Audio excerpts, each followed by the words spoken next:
Hello, it's Michael again, and this is episode 15 of my series 100 Objects that explore the history and values of Summerhill School. And today's object, number 15, is a boat. And the reason I've chosen the boat is there's a lot of stories to do with boats, and one of my favourite stories is this. Michael Ende's Momo. And it's all about a little girl, Momo, in Italy, and she appears at this amphitheatre where she hangs out, and all the village children and even the villagers near to the amphitheatre, they come and make friends with her. And the thing about Momo is she's an incredible listener, and she just seems to change people's lives through listening.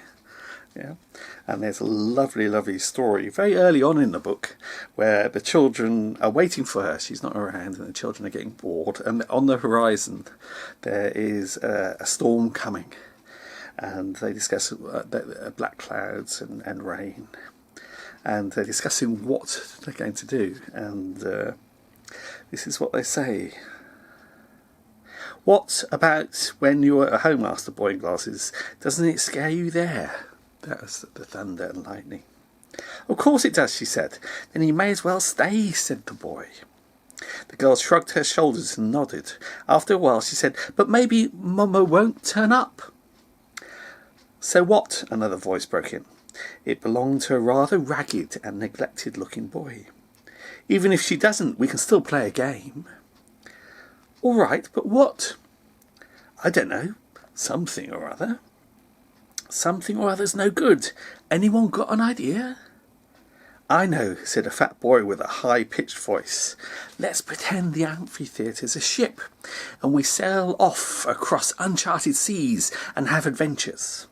I'll be the captain, you can be first mate, and you can be a professor, a scientist because it's a scientific expedition. The rest of you can be sailors." "What about us girls?" came a plaintive chorus. "What will we be?" "Girls sailors. It's a ship of the future." The fat boy's idea sounded promising. They tried it out, but everyone started squabbling, and the game never got underway. Before long, they were all sitting around on the steps again, waiting. Then Momo turned up, and everything changed. The Argo, that's the name of the ship, the Argo's bow rose and fell as she swiftly but steadily steamed through the swell towards the South Coral Sea. No ship in living memory had ever dared to sail these perilous waters, which abounded with shoals, reefs, and mysterious sea monsters. Most deadly of all was the so-called travelling tornado, a water spout that forever roamed this sea like some cunning beast of prey. The water spout's route was quite unpredictable, and any ship caught up in its mighty embrace was promptly reduced to matchwood. And so the adventure goes on. And Momo, if you read the story, it's to do with the little girl Momo who saves the world. And she saves the world with the help of a tortoise.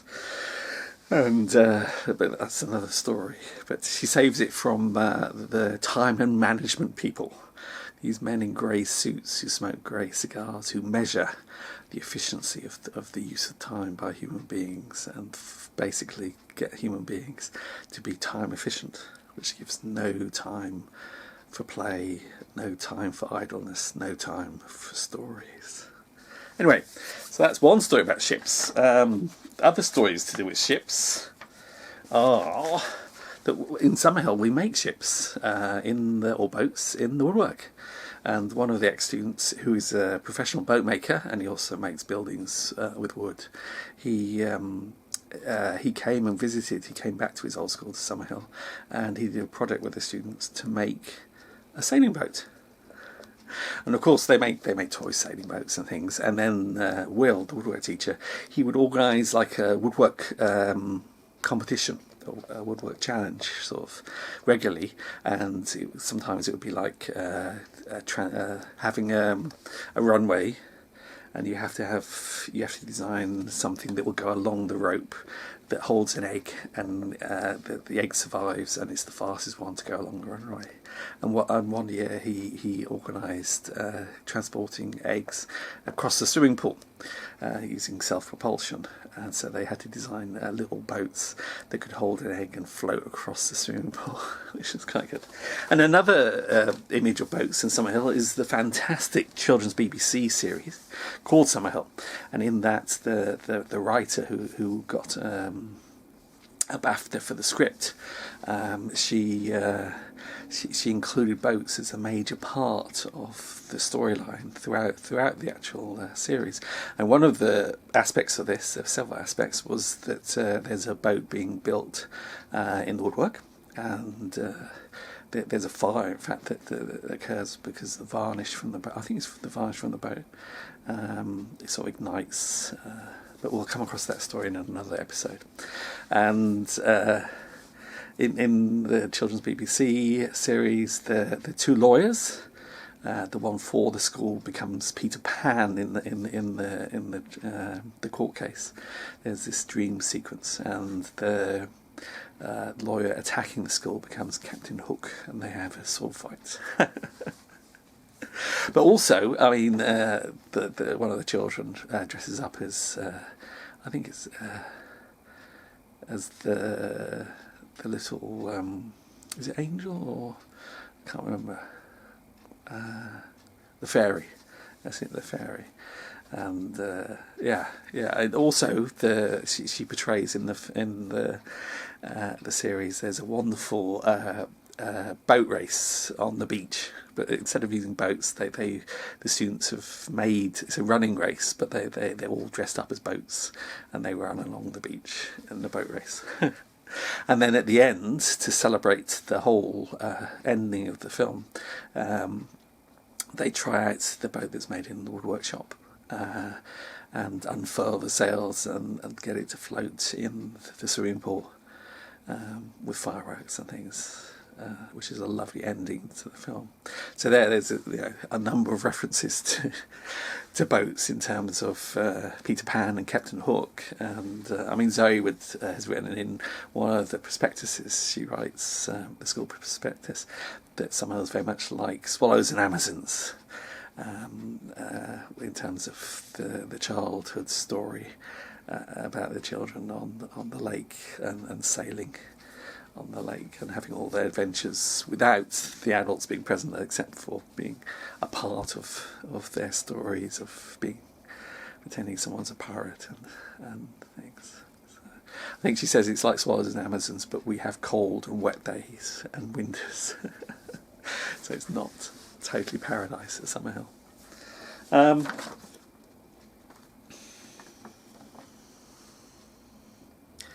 Just checking my list, because for these presentations I don't have a script, I just have a list of things.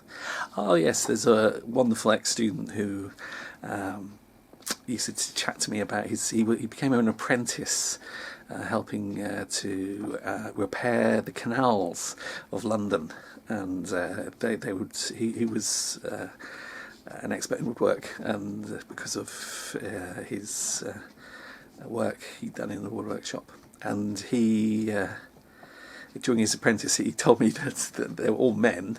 They were quite racist, the men that he worked with, and quite sexist. And also they were quite, they looked down on young people like him. So he was expected to make the tea. And one of the things he said was that, he said, look, I'll make the tea so long as you make the tea, as long as we have a rota. So he stood up for himself in terms of the social life of the team that he was working with. And he would go around and he would help repair the lock gates, the wooden lock gates, in sort of Regents Canal and other canals, which I thought was a very interesting job. I mean, he went on to then become a part-time worker in Summerhill as an assistant to Will, the woodwork teacher there.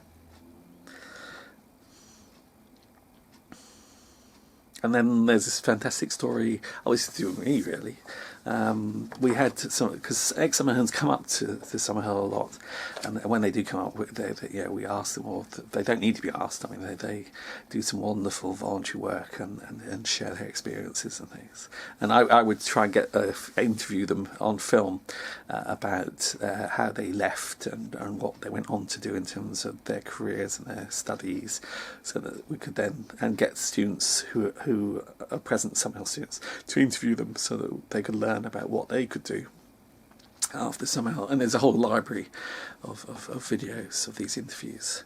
But one thing we did was that there was a lovely student who's an artist and drama, and she offered to come up with a friend and do a immersive drama in the theatre. And their idea was to do a world, base the drama on this idea of a world inside, underneath us, that if you went through a hole in the Earth's surface, you would come into another world which was upside down. And they were going to look at the science of it in terms of the gravity and no sun, and so artificial light and things like that, and very dark and things. So they were going to create a whole ecology and science of this upside down world that was underneath our feet. And they contacted me because I was their houseparent. I think I taught them science at one point. And I said to them, look, I can do the beginning of the story, because the part of the story, there was a story about if you went up to the North Pole, there might be a hole there. And if you went into that hole, you would actually find an interior world within the Earth. And that the Earth was hollow. And there were some ideas, I mean, some scientists proposed this, and there were some very sort of alternative views that there would be another world there. And so I did some research into this, further research, and got some images and sent them to this wonderful ex-Summerhillian artist and dramatist, and I think they were very useful to her. And I said that I would start the drama. So the idea is they came. This was in a January term, I think. They came and they were working with Class 1. So we got the sound studio involved, and there was a wonderful teacher there who created a soundtrack for the drama outside the theatre. So this is my part of the drama. I explained to him what the story was, because what I wanted to do was use the story of Frankenstein, because Frankenstein, of course, starts, Mary Shelley writes about the ship that's going up north and the captain of the ship who's going up north to the North Pole, and they're trapped in the ice, and they're looking for, or I was saying they're looking for this world underneath, they're looking for a new world. And this scientist is very, very driven, and he, of course, one day is looking out of the ship across the ice, and there he sees this silhouette of this dogs and a creature, or a human being running, and then a creature seeming to chase him. And then they discover the human being and they rescue him, and of course it's Dr. Frankenstein. And they put him to bed, and the captain of the ship, I think it's called Wilton, is the captain. This is in letters to his wife. He says that he's been chatting to this Dr. Frankenstein, and this is when Dr. Frankenstein tells the whole story of the novel. But because it's the creature that's he's chasing the creature. I think that's it. He's chasing the creature, and I don't remember who's chasing who, in fact, because the creature wants to destroy him and he wants to destroy the creature. They want to destroy each other. Anyway, so I thought that'd be really cool to actually have this as the beginning of the story, and to have so we used this wonderful wooden climbing frame with this platform on top, and like netting, and we had a sheet which we used for and I think it was painted, the sheet. We used it as a sail, and then we all dressed up. I dressed up as a pirate captain, and we got the little sand kids who were like 6 to 9. We got them to all dress up as pirates and things, and I was their captain. So I manned the ship, and we had people looking out and things, and we were waiting for this sign from the sound because across there's a whole hedge which is in front of the theatre, so we couldn't. Then there's a field in front of that, so we were on this climbing frame in the middle of the field, and then we could see the hedge. We couldn't, and the theatre above it, but we couldn't see the hedge. Sort of hid everything else, and then at the end of the hedge there was an open roadway, and the idea was that behind that hedge Pascal was waiting with all the sound equipment and everything which the kids hadn't seen, and we were waiting. I was waiting for the sound to happen. The kids didn't know, and it kept on being delayed and delayed and delayed. So I had to start training. I had to do something with these students because the story hadn't begun yet. So I was training them to defend the ship and as an army of sailors. So we had to do at edge and get ready and do some sword practice and some shooting practice and things. And then they were. It was quite fun, and then we had to get the sail. We had to raise the sail and make sure that we were going fast enough, and we were sailing the ship. And then eventually we heard, after about 15 more minutes of trying to do this, and I was getting a bit stressed, but the children really enjoyed it. We heard the sound, and I said, "Listen, listen, listen!" And there was a sound of dogs barking, and a sound of ice cracking, and a sound of fantastic sound effects. And then suddenly, there's this. Pascal is on this sort of trolley and is being pushed along by this person, sort of like a dog, dressed up as a dog, and she's pulled along, and then we have to go and rescue her. So we go and rescue her and bring her back to our ship, and then she tells us a story about the world she's found, the fact that she's found this amazing world where which is underneath the ground, and where there's fantastic creatures and things. So she leads them off to a hole in the hedge where they all climb through the hole, and then they go into the theatre, and then they become immersed in the world that the dramatist and artist that was next someone had created. I didn't go with them because I wasn't part of that story, but it was a lovely sort of immersive drama. It reminds me very much of Harriet Finlay Johnson and who was that teacher in early 1890s. She was a teacher who transformed her primary school in Sompting, Little Sompting, with her sister. She transformed it into everything was learnt by drama and immersive drama. And nowadays you've got incredible primary schools that do something called Mantle of the Expert, which is like using drama and role play, and within the class becomes a fantastical place of drama, and the story throughout the term is in that magical land, whether it's animal reserve in Africa, or it's a land of a good witch and a bad witch, which and other stories like that. Incredible. Okay, so that was some stories about ships, and of course there is.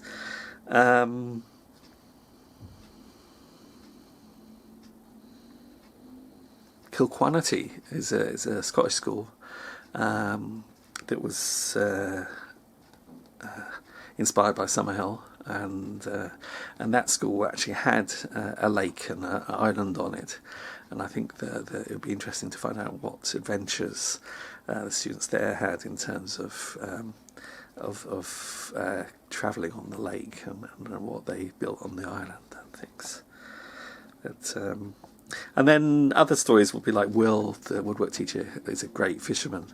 So he would go fishing really early in the morning, and he would take some students to go fishing with him on the estuary, sort of the River Ald near Aldborough, and places like that. Okay, well that's object number 15. Thank you very much indeed. Bye bye.